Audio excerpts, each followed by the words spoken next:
Hi hello வணக்கம் மக்களே. இன்றைக்கி நம்ம பார்க்கக்கூடிய இந்த வீடியோவை ஸ்பான்சர் பண்ணுற நம்ம பைமோட் அப்ளிகேஷன். நம்ம வீட்டுக்கு தேவையான மளிகை ஜாமான் மற்றும் க்ரோசரி பொருட்களை இந்த பைமோட் அப்ளிகேஷன் டவுன்லோட் பண்ணி நீங்கள் ஆர்டர் பண்ணி பயன்பெற்று கொள்ளலாம். ஓகே, வீடியோக்குள்ளே போகலாம். இன்றைக்கி நம்ம பார்க்கக்கூடிய டாபிக் தமிழ் பட டைரக்டர் பாலா அவர்களை பற்றி தான் பார்க்க போகிறோம். வாங்க வீடியோக்குள்ளே போவோம். டைரக்டர் அதாவது இயக்குனர் பாலா அவர்களின் இயற்பெயர் பாலா பழனிசாமி. பாலாவின் தனிப்பட்ட வாழ்க்கை. பாலா மதுரையில் பிறந்து வளர்ந்தவர். இவரது தந்தை மதுரையில் உள்ள ஒரு வங்கியில் பணிபுரிந்தார். தாயார் ஒரு இல்லத்தரசி ஆவார். பாலா தனது பட்டப்படிப்பை அமெரிக்கன் கல்லூரியில் முடித்தார். இவர் 2004இல் முத்துமலர் என்பவரை மணந்தார். இவர்களுக்கு ஒரு மகள் உள்ளார். திருமணமான 18 ஆண்டுகளுக்கு பிறகு 2022இல் பாலாவும் முத்துமலரும் விவாகரத்து செய்தனர். இவரது திரைப்பட வாழ்க்கை. பாடலாசிரியர் அறிவுமதி பாலாவை இயக்குனர் பாலு மகேந்திராவிடம் அறிமுகப்படுத்தினார். ஆரம்ப காலத்தில் அவரிடம் தயாரிப்பு உதவியாளராகவும் பின்னர் அவரது திரைப்படங்களில் உதவி இயக்குநராகவும் பணியாற்றினார். பாலா 1999இல் சேது திரைப்படத்தில் இயக்குநராக அறிமுகமானார். இத்திரைப்படம் முன்னணி நடிகரான விக்ரமிற்கு புகழை பெற்று தந்தது. அவர் தமிழ் திரைப்படத்துறையில் கிட்டத்தட்ட ஒரு தலைமுறை காலமாக எந்த வெற்றியும் அங்கீகாரமும் இல்லாமல் போராடினார். 60க்கும் மேற்பட்ட வெளியீட்டாளர்கள் இப்படத்தை பார்த்து சோகமாக இறுதிக்கட்ட காட்சிகள் அமைக்கப்பட்டிருந்ததால் அதை திரையிட தயங்கினர். இப்படம் எந்த விளம்பரமும் இல்லாமல் குறைந்த அளவு வெளியிடப்பட்டது. ஆனால் முதல் நாளுக்கு பிறகு திரைப்படம் பேசும் பொருளாக பிரபலமடைந்தது. விமர்சன ரீதியான பாராட்டை பெற்று வெற்றி பெற்றதால் இப்படம் ஒரு புதிய அத்தியாயங்களை தொடங்கியதாக கூறப்பட்டது. இதன் வெற்றி கன்னடத்திலும் தெலுங்கிலும் இந்தியிலும் மறு ஆக்கம் செய்ய வழிவகுத்தது.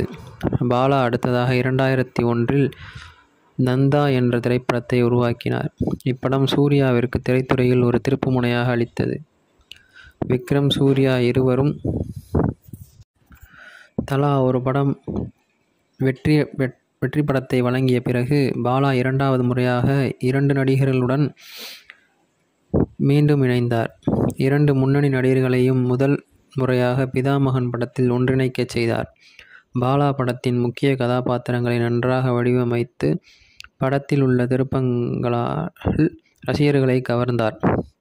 பல்வேறு உணர்வுகளுடன் கூடிய பிதாமகன் பார்வையாளர்களை மகிழ்வித்தது.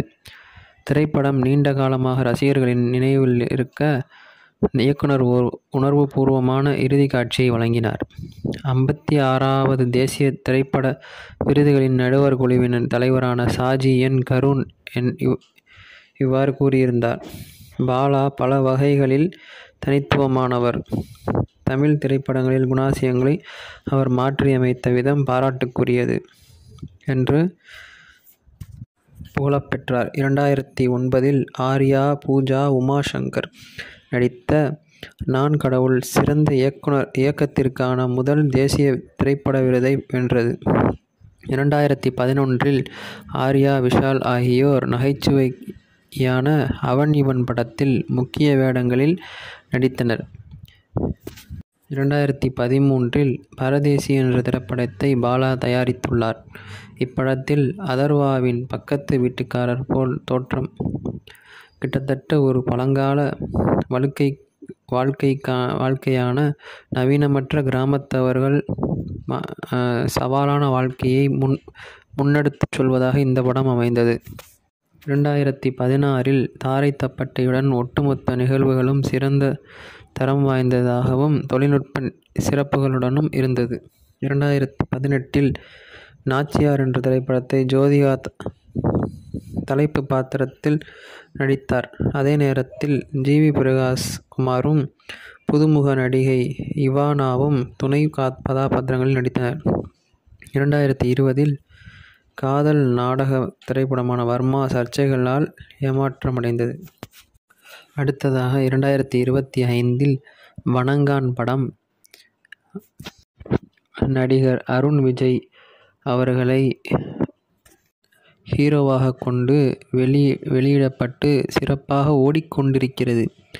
இதுவே பாலாவின் வாழ்க்கை வரலாறு மற்றும் அவர் இயக்கிய படங்களின் வரலாறு. நன்றி, வணக்கம். பாலா தமிழ் மக்களுக்கும் தமிழ் திரைப்பட உலகிற்கும் ஒரு மிகப்பெரிய சகாப்தம். அவர் 25வது ஆண்டை இந்த 2025இல் ஆரம்பிக்கிறார்.